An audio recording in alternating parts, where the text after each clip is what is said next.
ప్రధానమంత్రి ధనధాన్య కృషి యోజన పథకం ఈ పథకానికి ఎవరు అప్లై చేసుకోవచ్చు అంటే మన తెలంగాణ రాష్ట్రం నుంచి అయితే 4 జిల్లాల్లోని రైతులు మాత్రమే ఈ పథకానికి అప్లై చేసుకోవచ్చు. ఆ 4 జిల్లాలు ఏవంటే నారాయణపేట్, నాగర్ కర్నూల్, గద్వాల్, జనగామ ఈ 4 జిల్లాల్లోని రైతులు మాత్రమే ఈ పథకానికి అయితే అప్లై చేసుకోవచ్చు. ఇక్కడ ఎవరు అప్లై చేసుకోవచ్చు అంటే ఎవరికైతే 4 ఎకరాల కంటే తక్కువ వ్యవసాయ భూమి ఉంటుందో వీళ్ళు మాత్రమే ఈ పథకానికి అయితే అప్లై చేసుకోవచ్చు. అదే కాకుండా ఎవరికైతే డైరీ ఫార్మ్స్ ఉంటాయో, పౌల్ట్రీ ఫార్మ్స్ ఉంటాయో వీళ్ళందరూ కూడా ఈ పథకానికి అయితే అప్లై చేసుకోవచ్చు.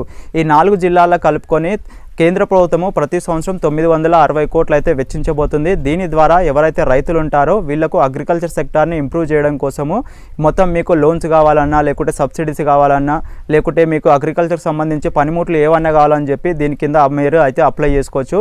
దీనికి ఎలా అప్లై చేసుకోవచ్చు అంటే మీరు ఆన్లైన్లో అయినా అప్లై చేసుకోవచ్చు, ఆఫ్లైన్లో కూడా అప్లై చేసుకోవచ్చు. దీని గురించి మీకు పూర్తి ఇన్ఫర్మేషన్ కావాలనుకుంటే మీ జిల్లా కలెక్టర్ గారిని కానీ, ఎంఆర్ఓ గారిని, లేకుంటే రైతు వేదికలో ఏఈఓ గారు ఉంటారో వీళ్ళని అడిగితే మీకు క్లియర్ ఇన్ఫర్మేషన్ అనేది తెలుస్తుంది.